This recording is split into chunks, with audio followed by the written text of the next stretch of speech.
1998년 노벨 문학상 수상자인 포르투갈의 주제 사라마구의 작품인 눈먼 자들의 도시라는 소설이 있습니다. 2008년 가을날 책에 푹 빠져 하루 만에 다 읽었던 책입니다. 왜냐하면 소설이라는 허구를 통해 인간 사회의 부조리와 죄를 적나라하게 고발하고 있는 실제였기 때문입니다. 영화로도 나왔습니다. 몇 주 후에 제가 설교에 인용을 했었는데 그때의 자료를 오늘 그대로 가져와서 인용하고자 합니다.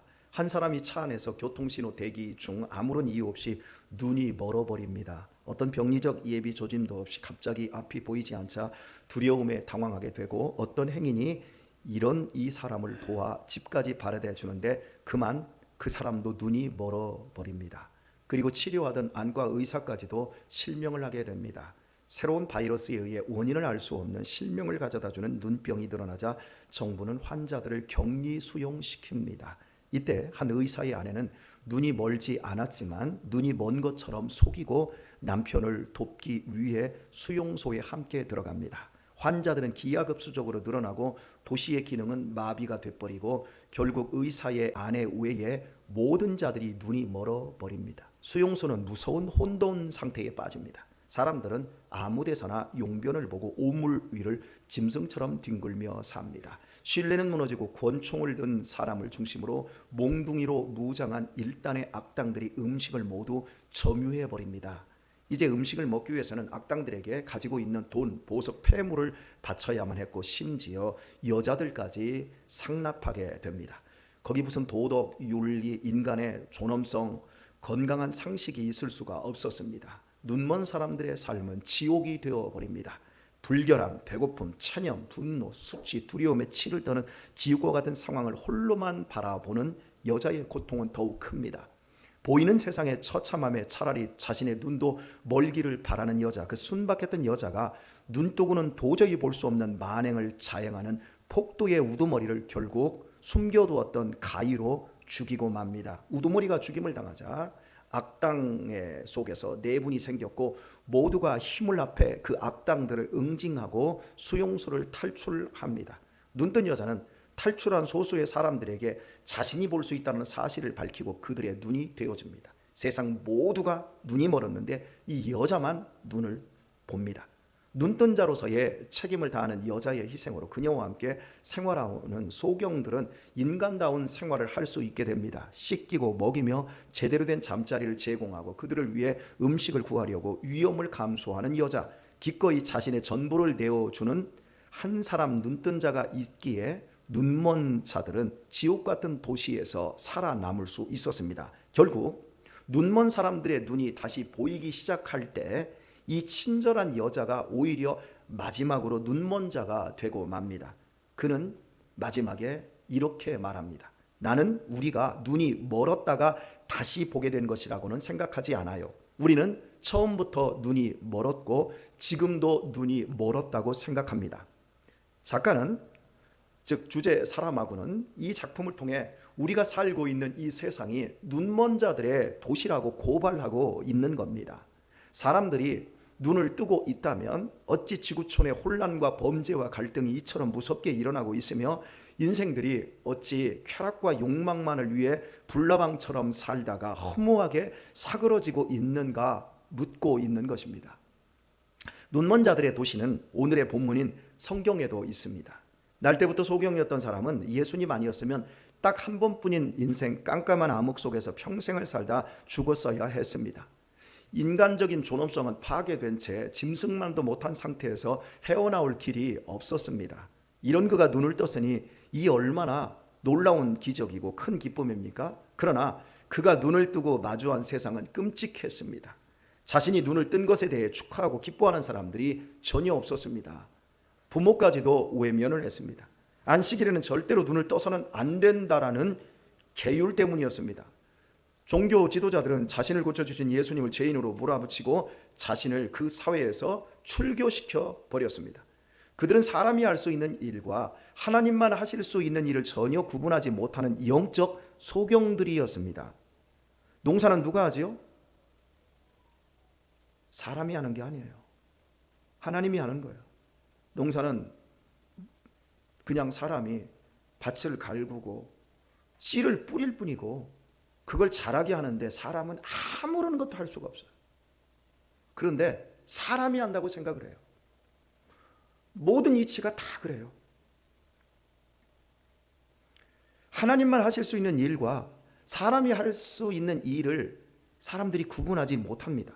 소경은 사물을 보지 못하는 자리에서 일이야 하나님의 아들을 바라보았고 그분을 믿음으로 자신을 의탁했습니다.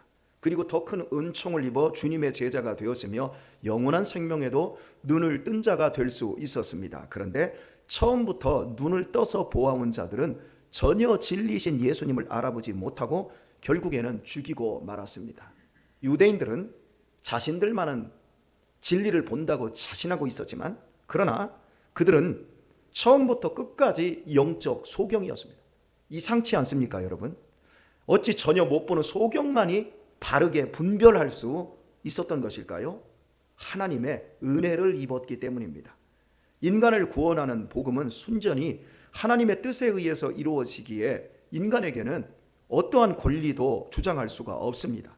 여기에 대한 하나님의 말씀은 이렇습니다. 내가 긍휼히 여길 자를 긍휼히 여기고 내가 불쌍히 여길 자를 불쌍히 여기리라. 하나님께서는 누구는 구원하시고 누구는 죄 가운데 멸망하도록 버려두실지라도 따질 수 없다는 겁니다. 혹시 따진다면 하나님 왜 누구는 버리고 왜 누구는 구원합니까? 이렇게 따진다고 한다면 하나님의 답변은 또 이것입니다. 내가 내 것을 가지고 내 뜻대로 할 수 없느냐? 여러분 그렇잖아요. 내가 좀 돈이 여유가 있어서 내가 누군가는 도와주고 누군가는 안 도와줄 수도 있잖아요. 그걸 가지고 도움을 받지 않은 사람의 입장에서 왜 저 사람은 도와주고 왜 나는 안 도와줍니까? 그러면 도와준 그 사람이 내가 내 것 가지고 내 맘대로 하는데 왜 시비냐?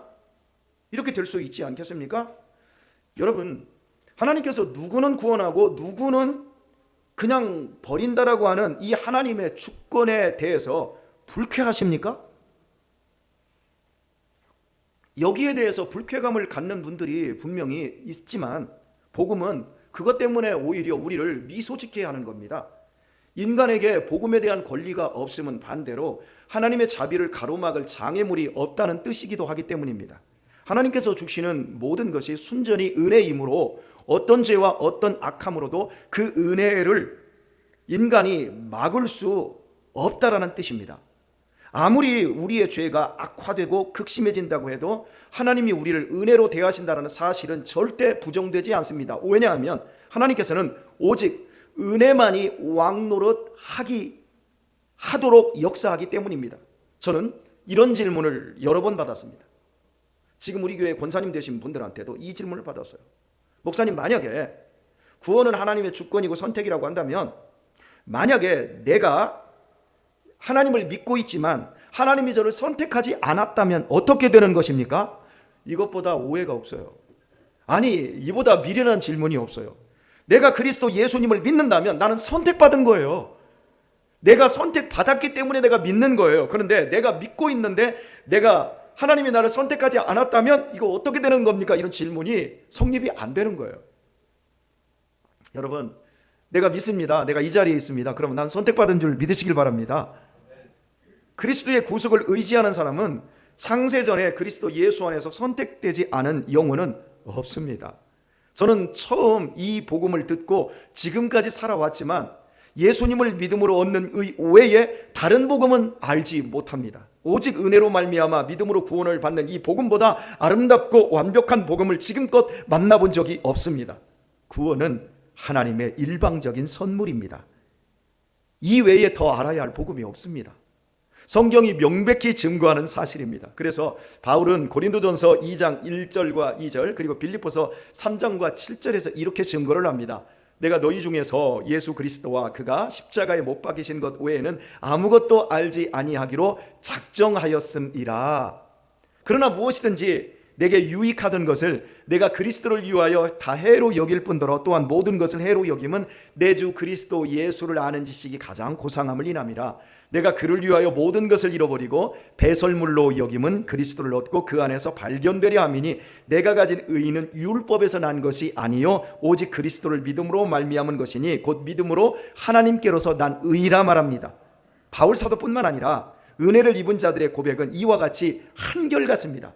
나를 대신하여 십자가에 못 박히신 그리스도 예수님의 복음, 그 지식이 이 땅에서 가장 높고 가장 이상적이라고 고백을 합니다.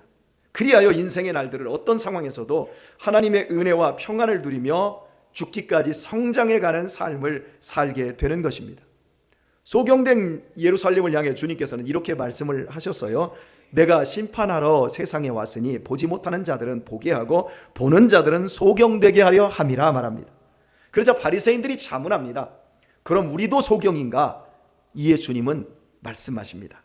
너희가 소경되었다라면 죄가 없었으려니와 본다고 하니 너희 죄가 그저 있느니라. 영적인 소경들임에도 자신들은 본다고 생각하기에 여전히 그 죄를 해결할 수 없다라는 의미입니다. 하나님의 아들이 그들에게 찾아왔지만 그들에게는 그저 그 하나님의 아들이 갈릴리 촌놈에 불과할 뿐입니다. 그러므로 죄에서 구원받을 길이 그들에게는 없습니다. 그들은 눈먼 자들이고 그들이 사는 곳은 눈먼 자들의 도시일 뿐입니다. 이런 눈먼 자들의 비극은 지금 시작된 것이 아닌 이미 오래전부터 이어왔습니다. 700년 전에 이사야 선지자는 이렇게 외쳤습니다. 너희가 보기는 보아도 알지 못하고 들어도 깨닫지 못하는도다. 날마다 하나님의 이름을 부르고 성전에서는 하나님께 제사를 드리는데 그들은 하나님을 알지도 또 하나님을 만나지도 못했다. 선지자는 외쳤어요. 그 백성의 입장에서는 선지자의 이런 경고가 도무지 이해가 되지 않았기에 회개하라는데 회개할 수가 없었습니다. 눈먼 자들의 특징은 회개하지 않는 것입니다. 말씀을 들어도 잘못을 남에게 전가시킬 뿐 회개하지 않습니다. 회개를 사람들이 오해합니다. 후회한다라고 오해합니다. 오늘날 교회 안에 성도들이 후회는 겁나게 많이 하는데요, 회개하는 사람이 얼마 없어요. 저는 회개하는 사람을 보고 싶어요. 그런데 희한합니다. 회개는 하지 않고 그냥 지나가요. 그리고 나중에 세월이 흐른 후에 후회를 해요. 이게 눈먼 자들의 특징이에요. 반대로 영적으로 눈이 떠진 사람은 회개를 합니다. 회개를 통해 자신을 씻고 바로잡습니다. 결국 이사야 선지자의 경고를 듣지 않고 회개하지 않은 소경된 이스라엘은 바벨론에 의해 멸망하고 말았습니다. 회개하지 않는 사람들에게 주어지는 마지막은 하나님의 말씀대로 심판밖에 없습니다. 이런 뼈아픈 일이 있고 700년이 흘러 하나님의 아들이 참 인간이 되어 그들 후손들에게 오셨습니다. 예수님은 여러분이 잘 아시다시피 수많은 병자들을 고치시고 죽은 자를 살리셨고 무리를 걸으며 오병이어의 기적을 행하셨고 소경들의 눈을 뜨게 하며 당신이 하나님의 아들이라 선포했습니다.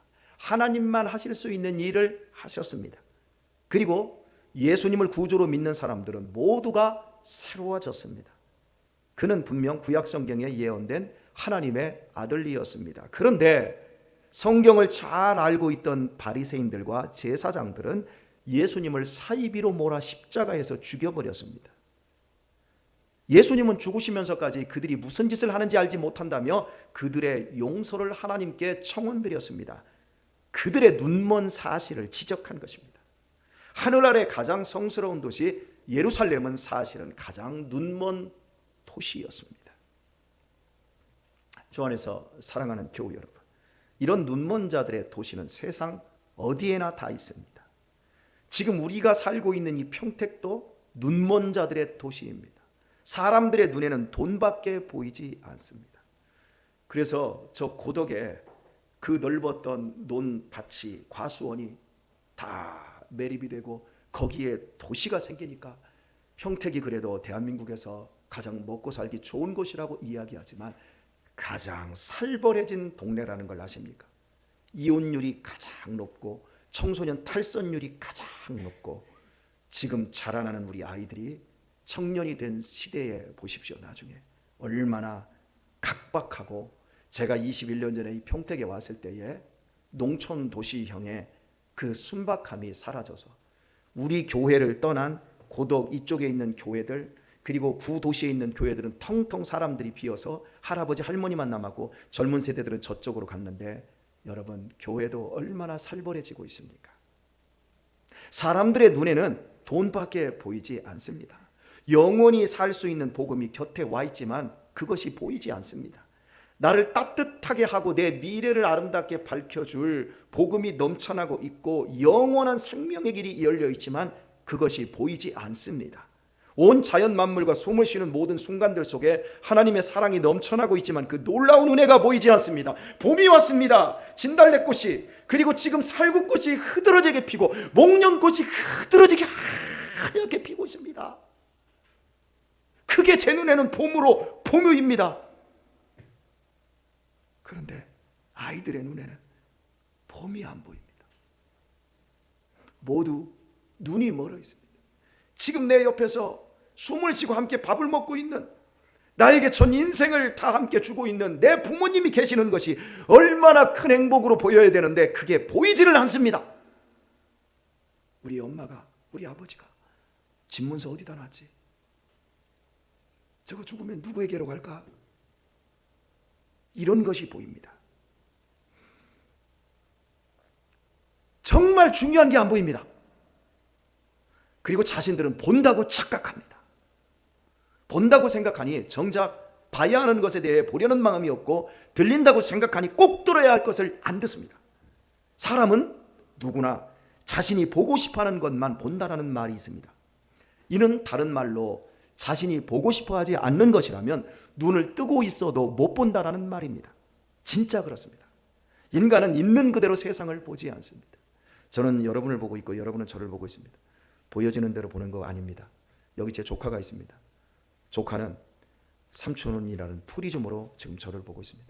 우리 큰 누나는 내 막내 동생이라고 하는 프리즘으로 지금 저를 보고 있습니다. 저는 여기 강대식 집사님을 보고 있습니다. 강대식 집사님을 알고 있는 21년의 세월이라는 프리즘으로 제가 여러분을 보고 있습니다. 이걸로 지금 다 보는 거 아닙니다. 사람은 보고 싶은 대로 볼 뿐입니다. 보이는 것하고는 상관없이 이미 보이는 것을 내가 결정해 버립니다. 이발사는 머리를 봅니다. 치과 의사는 이빨을 봅니다. 정비공은 기계가 보입니다. 신발 장사는 신발을 봅니다. 옷 장사는 옷을 봅니다. 그 사람을 안 봅니다. 목사에게는 교회가 보입니다. 다른 것도 다 시야에 들어오지만 그것은 그냥 지나가는 것이고 이미 내 속에서 결정된 것만 내 안으로 받아들이고 있는 겁니다. 이런 인생들에게 세월은 눈을 넓혀가는 과정입니다. 아이가 태어나면 눈은 떴습니다. 그러나 아무것도 보이지 않습니다. 오직 엄마의 전만 보입니다. 말도 하고 생각도 하고 막 앙탈도 부리고 5살, 6살 때까지 자기 마음대로 하겠다고 막 할머니한테 덤비고 부모한테 땡깡 부립니다. 그런데 나중에 보면 그게 아무것도 없어요. 5세까지의 기억이 없어요. 그냥 감각인 거예요. 보는데 듣는데 행동하는데 내 것이 아니에요. 아무것도 못 보는 거예요. 사람은 아무것도 못 듣는 거예요. 그냥 무의식 속에만 있는 거지. 그러나 시간이 갈수록 엄마가 보이고 아빠가 보입니다. 엄마의 음성이 아빠의 음성이 들립니다. 그리고 돈이 보입니다. 가족들이 보입니다. 친구가 보입니다. 거친 세상이 보입니다. 보이는 것이 점점 넓어집니다. 그러다가 사랑도 보입니다. 꿈이 보입니다. 생로병사가 보입니다. 이렇듯 유형무형의 것을 보는 눈을 넓혀가는 것이 인생의 과정입니다. 그리고 최종적으로 봐야 할 것이 믿음의 세계입니다. 영적 세계입니다. 이 눈이 열릴 때만 드디어 사람은 소경을 면할 수 있는 겁니다. 그러나 이 영적 세계가, 믿음의 세계가 열리지 않은 사람은 이 땅에서 소경으로 태어나서 소경으로 죽고 마는 거예요. 여러분은 지금 무엇을 보고 있습니까? 혹시 보고 싶은 것만 보고 있는 것은 아닙니까? 여전히 여러분이 마음에 결정한 것만 보고 있는 것은 아닙니까? 보여지는 모든 상황 속에서 하나님의 함께 하심이 보여지기를 바랍니다. 내 삶의 모든 언저리에 역사하시는 하나님의 놀라운 영광이 보여지기를 이 봄에 축원드립니다.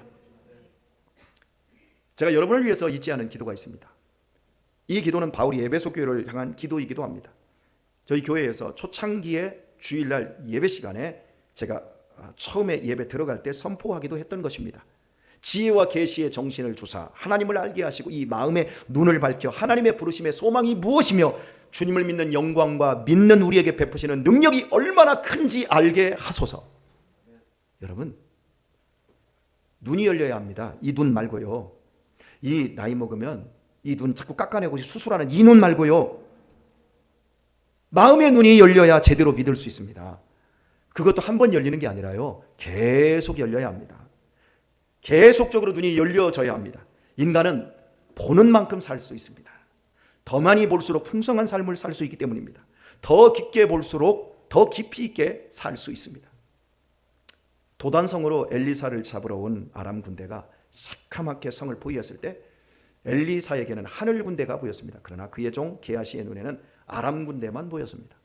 두려움에 떠는 게하시의 눈이 엘리사의 기도로 열립니다. 그러자 그의 눈에도 빛나는 철기갑으로 무장한 하늘의 군대가 그들을 보호하고 있는 것을 보게 됩니다. 이 땅은 눈먼 자들의 도시입니다. 자신에게 참으로 유익한 복음의 길이 보이지 않습니다. 자신을 잘되게 하고 복되게 하고 행복하게 하는 길이 보이지 않습니다. 눈에 보이는 것만 보고 낭망하고 두려워하고 시기합니다.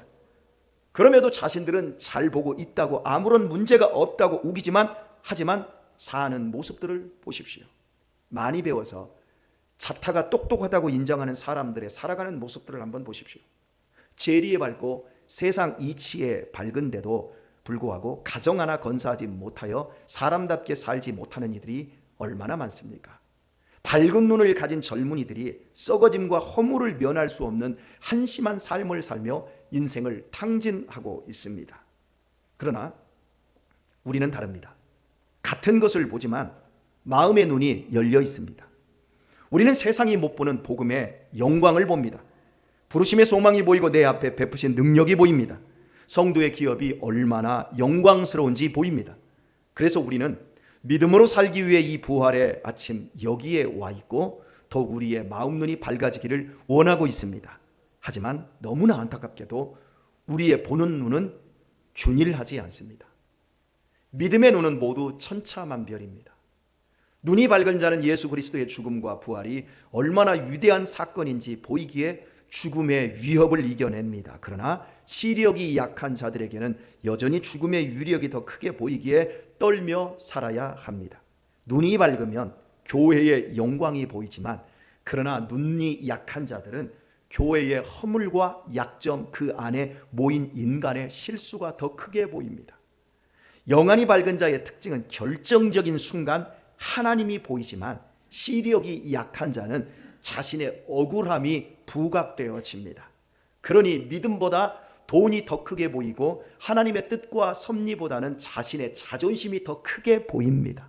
중요한 사실은 인간이 자신이 보고 있고 옳다고 여기는 것 이상을 선택하거나 결정하지 못한다는 것입니다. 즉 다시 말해서 인간은 보는 만큼만 살게 됩니다. 자기가 보는 만큼 선택하고 결정한다는 거예요. 보는 것 이상을 넘어서 선택하고 결정할 수가 없습니다. 따라서 보는 것이 중요합니다. 선택과 결정은 곧 자신의 인생을 만들어 가기 때문에 그렇습니다. 아니 자신뿐만 아니라 가정과 후손들의 인생도 결정짓게 되기 때문입니다. 인간은 보는 만큼 이상을 생각할 수도 없고 그 이상을 살 수도 없습니다.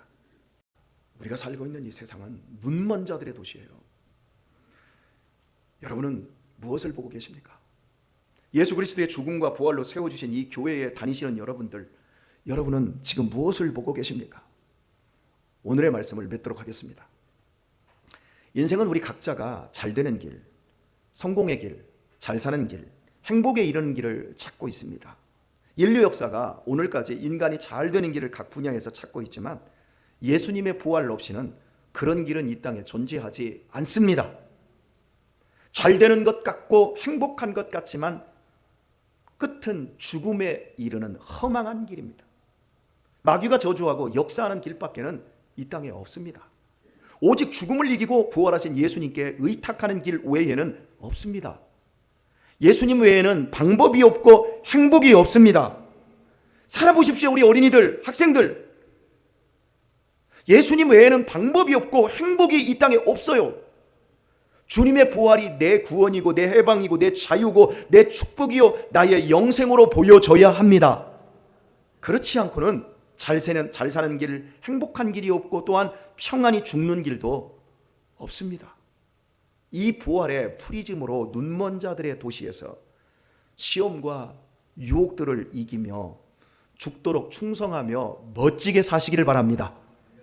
그리고 때가 되어 하나님께서 부르실 때 천국으로 이사하셔서 영생복락 누리기를 예수님의 이름으로 축원드립니다.